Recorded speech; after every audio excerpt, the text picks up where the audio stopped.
ثم أبدأ لك بنقطة نقطة. Allow me to finish first, and then I'll come to your deposition, and I'll rebuttal it point by point. The witnesses are all false and fake, and everybody in this court knows, or at least some of the here present know, that all the witnesses are false.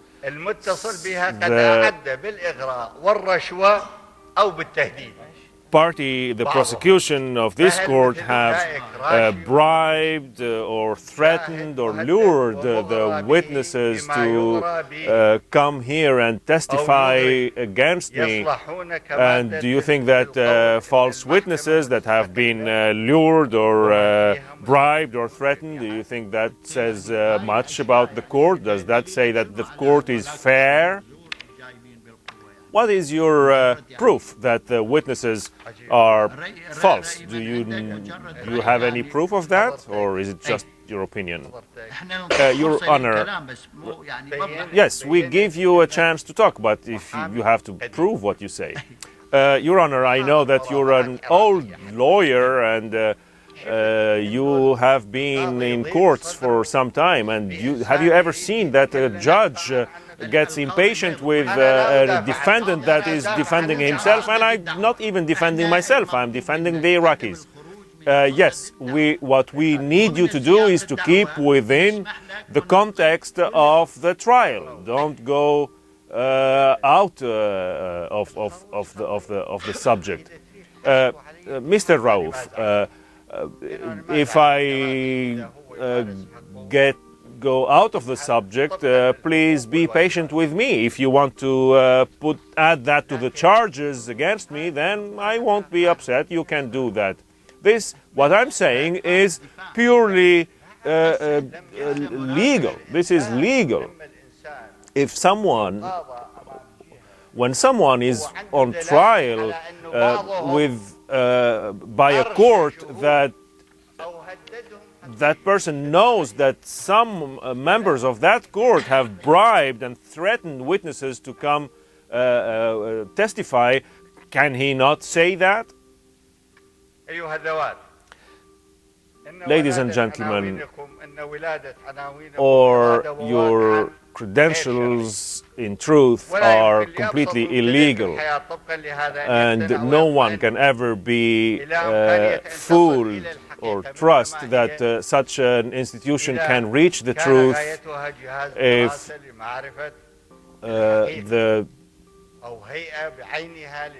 the truth is not what it is seeking, and it cannot give a fair sentence since the institution itself, the court itself, has been formed illegally and unfairly.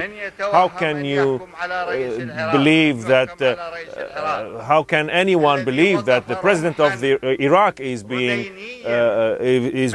put on trial while he stood like a weapon, like a thorn in the face of the enemies of Iraq and all those who tried to destroy Iraq and its nation?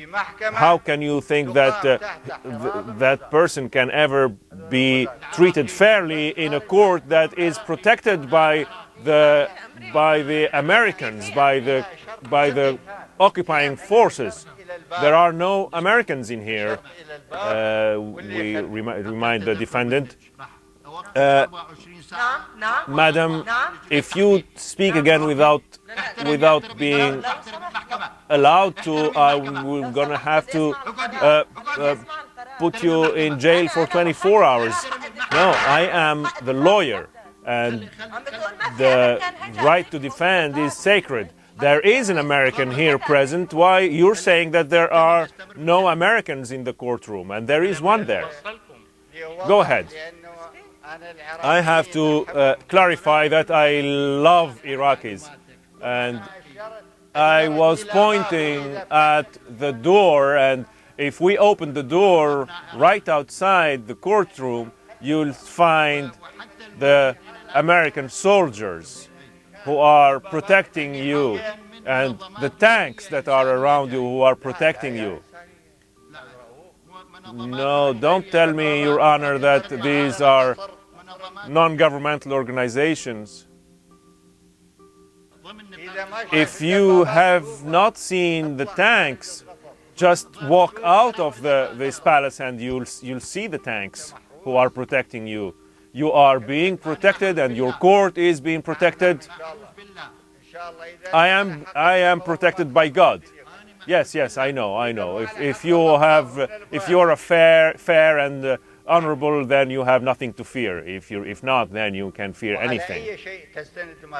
And what does this court use of the Iraqi laws and constitution and the free will of the Iraqi people?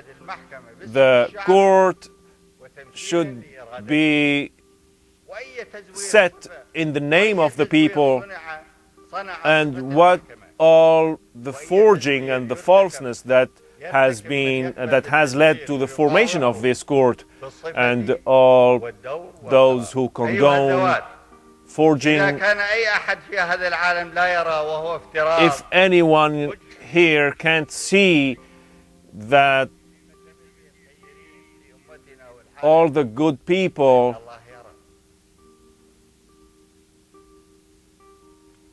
if no one is capable of seeing anything, then God is always capable of seeing.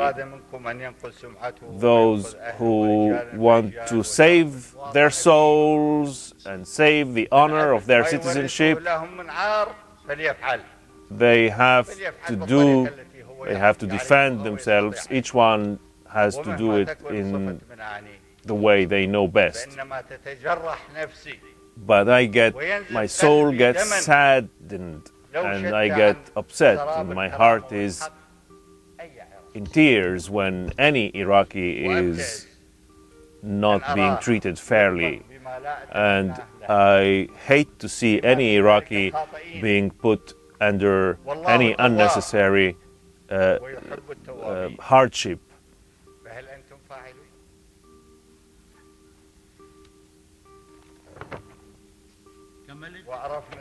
Is it over? Yes, and we know that Mr. Raouf is... Yeah, this is the conclusion. Please, just let me conclude here and I'll answer all the questions.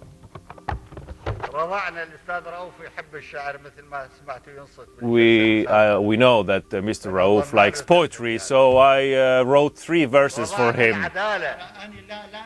No, I don't like poetry, and I don't like to be praised in poetry. No, you know me, Mr. Raouf. I don't praise, and I don't insult. حليبا طاهرا وكان في سبيلنا المنصور ما أضعفنا إغراء وقسر.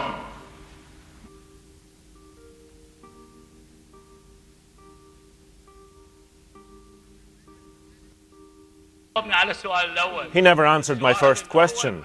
The first question he did not answer. Yes, give him precise questions, yes, and I remind him of the question, what is the approximate number of his protection detail on July 8th, 1982? Were you alone? What's the point of this question? How is it relevant to the charges against the defendant? Your Honor, please, I will explain the relevance of this question. Why am I asking him? In what way is it relevant to the charges? Yes, because there are many other questions after that will depend on the answer. Why don't you go straight into the matter? Your Honor, I see that this question is completely relevant and I need an answer for it. Yes, Mr. Raouf, questioning of the relevance of the question is very judicious, and I really respect you for that. The one who represents the prosecution says that this question is not in your first deposition, and Your Honor know that if it's not in the deposition, the prosecution has no right to ask me, because then it becomes an interrogation again, and I don't think the prosecution has the right to interrogate. This is in the investigative part in the trial, not during the court trial. No, anyway, I read to